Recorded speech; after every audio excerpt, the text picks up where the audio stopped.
Hello friends, and welcome to Let's Play Fez. I'm your host Noam Chomsky, and I completely forgot I had this footage on my computer, and until other people can send me gameplay, I am going to be using Fez gameplay as a backdrop for my future commentaries until my wrist gets unbroken, if that's the proper doctor phrase. I think that's right?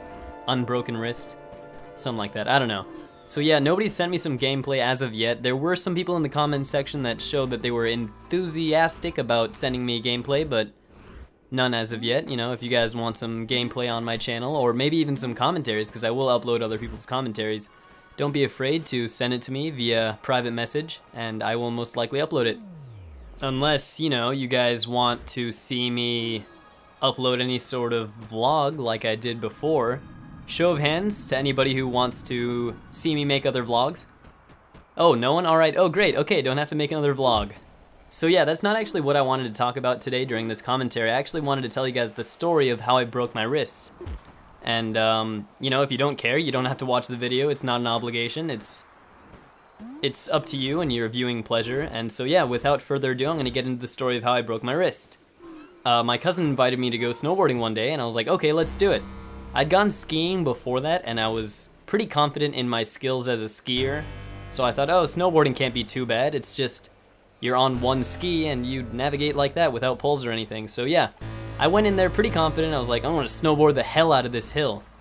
And come Monday, which was the day that I went snowboarding over a short Valentine vacation break from school, I went down onto the bunny slope and I was like, hey, this doesn't seem too bad. And after like 10, no, maybe 7 runs down the bunny slope, I had fallen quite a few times. My butt was already sore by then, but on the next run, I was, you know, I'm like, oh, this time I totally have this. I'm gonna ace this bunny run, and that's when I just caught an edge and fell backwards. I was facing the bottom of the slope, and I fell backwards and tried to catch myself with my wrists. With my hands, of course, not my wrists. And yeah, just I put too much pressure on my left hand, and my wrist just snapped, and I just heard, it wasn't loud, it sounded like the crack of a knuckle. Like, it was a very silent crack, but it was still there, and that was kind of alarming. So I thought maybe I had just sort of cracked my wrist or something. I wasn't sure.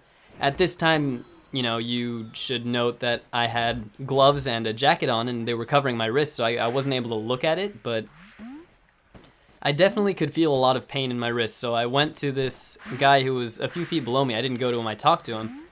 And I said, hey, you should get help. I think there's something wrong with my wrist. And I don't really want to pat myself on the back here, but I think I was pretty calm in the way I said that. And overall, my demeanor throughout the whole endeavor was pretty relatively calm. And so the guy went down there, and he called over somebody to come and get me. And no one had come for maybe like 10 minutes, and my cousins, who had just gone down the slopes on another slope, you know, I was on the bunny slope. One of my cousins was on just a normal slope, and another cousin, which is a girl, she was on a bunny slope too, and she had just gone down. And she turned back and looked at me, and she's like, whoa, what's the problem? And I'm like, go get help. I need help right now. My wrist hurts. And she's like, what, you want me to come get you? And I'm like, no, get help. People, I need people to come and take me down this hill because I can't get up. And she's like, come on down. I'm like, oh my gosh, this is ridiculous. And then so my other cousin comes skiing down on the normal slope, and I'm like, go get help. And he's like, what? I'm like, go get help. He's like, okay. And then I guess the guy I'd asked to call for help beforehand had finally found help, and this one emergency dude, I don't know what he is, I don't know what his profession is, he came up and helped me get out of my snowboard bindings, if that's what you call them, I'm not sure. And I was able to stand up on my own, but I was just clutching my hand to my chest because, you know, it hurt a lot. I tried to keep it as immobile as possible so as to prevent any kind of pain because it was hurting. It wasn't anything super, like, crazy painful, and I don't know if that was the endorphins or whatever protective coating that goes on the neuron. I don't know, I was supposed to learn this in psychology, but I forgot. I don't know if it was those kicking in or if it was just the lack of pain. Maybe a broken wrist just isn't that painful. I don't know. I can never be certain until I break my wrist again, I guess. I don't know if I break my wrist again. But, oh, just tangent story real quick. I messed up this wrist beforehand, and it was because I got hit by a car while I was biking, and it was the same wrist. I had only, I think, sprained it, so it wasn't that bad, but yeah, my left wrist isn't so strong. Anyways, back to the story. So the emergency ski official guy, I don't know what his profession is, like I said before.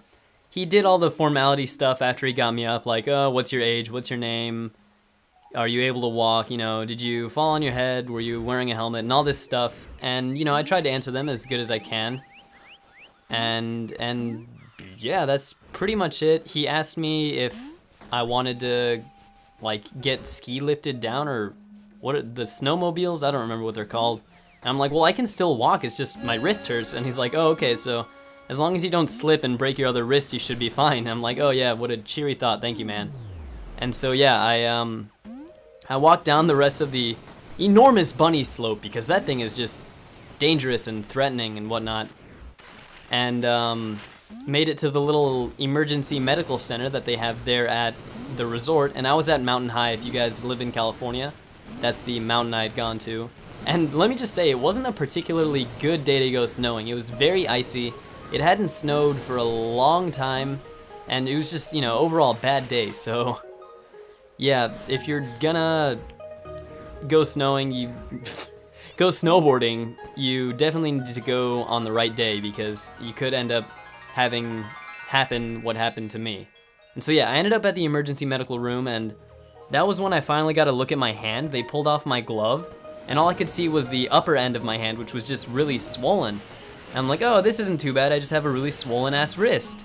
And then they started pulling down my sleeve really slowly, and I was like, oh my god, like the horror, holy crap, it looked so gross. The look of it was so much more worse than the pain that I was feeling, and it like put me into shock. It was just so gross, I had to look away. I could not look at my hand throughout that entire day just because it was like dehumanizing. It didn't look like my hand, and the worst part was, after seeing it, I noticed that my hand felt like it was in a different place than where it was supposed to be, if that makes any sense. Like, you know, your arm makes a straight path towards where your hand is. My hand felt above where that is supposed to be, and that was the strangest sensation. And I'm sort of starting to ramble, and it's getting on to be around 8 minutes, so I think I'm going to end off this story for now, and then I'm going to continue it in a part 2 of Let's Play Fez on how I broke my arm, my wrist, whatever. I don't know. Arm bones broke, so I guess it's kind of like a broken arm. Yeah, so whatever. See you guys in the next episode, and until next time, this is your host, Noam Chomsky, signing off.